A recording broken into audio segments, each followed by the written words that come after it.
ذرا یہ بتائیں کہ مسجد اقصی سے آگے کا جو سفر ہے یہ ہوا کیسے، اس کی کیفیت کیا تھی؟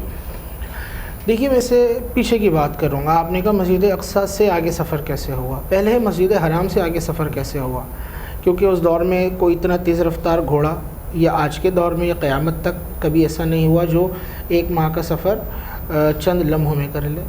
کوئی گاڑی، کوئی ٹرین ابھی تک ایسی ایجاد نہیں ہوئی، کوئی جہاز ابھی تک ایسا ایجاد نہیں ہوا کہ جو چند لمحوں میں، ہم منٹوں کی بات نہیں کر رہے، سیکنڈوں کی بات کر رہے ہیں، کہ سیکنڈز کے اندر جو ہے وہ سینکڑوں کلومیٹر کا سفر طے کروا دے. ابھی 2022 کے اندر ایک ریسرچ آ رہی ہے یا تجربات ہو رہے ہیں اس کے اوپر کہ سپر سونک طیارے تیار کیے جائیں، جیٹ طیارے جو آواز کی رفتار سے تیز سفر کرتے ہوں، یعنی کئی سو کلومیٹر کا سفر وہ گھنٹوں میں نہیں بلکہ منٹس میں طے کرنے کی صلاحیت رکھتے ہوں، وغیرہ وغیرہ. اب یہ جو آج کا عہد ہے اور اس وقت کا عہد، تو مسجد حرام سے مسجد اقصی تک یہ سفر کیسے ہوا؟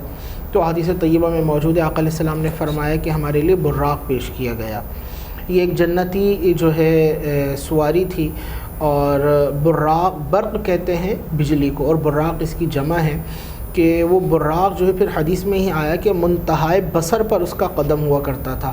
یعنی ابھی یہاں پر ہے تو جہاں پہ نگاہ اٹھے گی یا نگاہ جس تک پہنچ رہی ہے دوسرا قدم اس کا وہاں، اتنی سرعت کے ساتھ وہ تیزی کے ساتھ سفر کرنے کی اور اس کی رفتار کا عالم طور سفر کرنے کی وہ صلاحیت رکھتا تھا. تو یہ براق پر سفر ہوا لمحوں کے اندر مسجد حرام سے مسجد اقصی تک.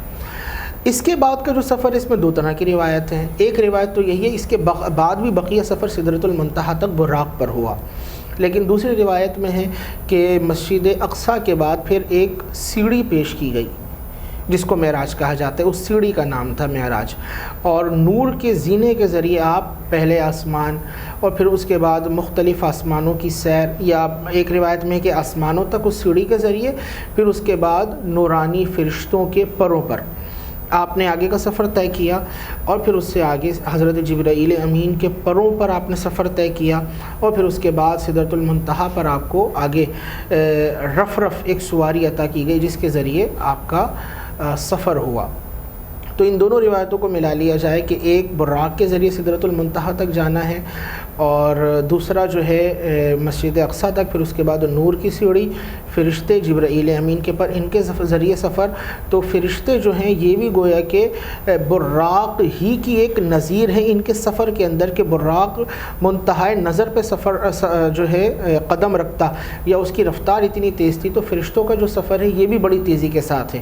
اور قرآن کے اندر اس کا بیان موجود ہے. سورہ قدر کا مطالعہ کیجیے، اللہ فرماتا ہے تنزل الملائکۃ والروح فیہا، کہ شب قدر میں فرشتے اور روح الامین یہ اترتے ہیں اللہ کے اذن سے. اور روح الامین سے حضرت جبرائیل امین کا لقب ہے، اور ان کا مقام سدرۃ المنتہا ہے.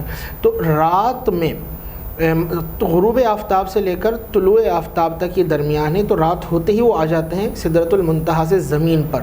تو کتنی تیزی کے ساتھ ایک زمین سے لے کر آسمان تک کا فاصلہ 500 سال بیان کیا جاتا ہے ایک آسمان کا، پھر اس سے آگے اسی طرح 500 سال کی مسافت. یہ ایک اندازہ، یہ ایک روایت ہے. تو جبرائیل امین لمحوں کے اندر سدرۃ المنتہا ہزاروں سال کی مسافت طے کر کے زمین پہ آ رہے ہیں. اور صرف آپ نہیں آ رہے، فرشتے بھی آ رہے ہیں، تنزل الملائکہ نازل ہو رہے ہیں زمین پر. تو براق وہ ملٹی پر رفتار سے سفر کرے، بجلی کی رفتار جو ہے اس سے کئی گنا تیزی کے ساتھ. تو فرشتے جو ہیں وہ بھی نور ہیں کئی گنا تیزی کے ساتھ، اور پھر جبرائیل امین ہیں کئی گنا تیزی کے ساتھ سفر. تو ان روایتوں میں بھی تطبیق ضروری ہے. دیکھیں ہمارے یہاں ہوتا یہ ہے، قرآن پڑھتے ہیں، حدیث پڑھتے ہیں، ظاہر پڑھ کے معاذ اللہ اعتراض کرتے ہیں، ڈیپلی اس کا مطالعہ نہیں کرتے یا اکثر دلائل کو نہیں دیکھتے. تو قرآن اور حدیث کا جب مطالعہ کیا جائے، بالخصوص ذخیرہ حدیث کو آپ کھنگالیں اور اس میں آپ شغف رکھتے ہوں اور فکر کرتے ہوں، تو یہ جو ہم نے تعویل عرض کی ہے ابھی، آپ کو بزرگان دین کے اقوال ملیں گے، اور پھر آپ کو اللہ رب العزت ایسا فہم عطا فرمائے گا کہ اس سے سمجھنا آپ کے لیے بہت ساری چیزوں کو آسان ہو جاتے ہیں ان اقوال کی روشنی میں، بیانات کی روشنی میں. تو یہ دونوں روایتوں میں تطبیق اور حاصل اس کا یہی ہے کہ آپ نے بڑی تیزی کے ساتھ سفر فرمایا، اور بڑی سرعت کے ساتھ آپ نے سفر فرمایا. وہ آواز کی رفتار سے بھی تیز، وہ لائٹ کی رفتار سے بھی تیز سفر تھا.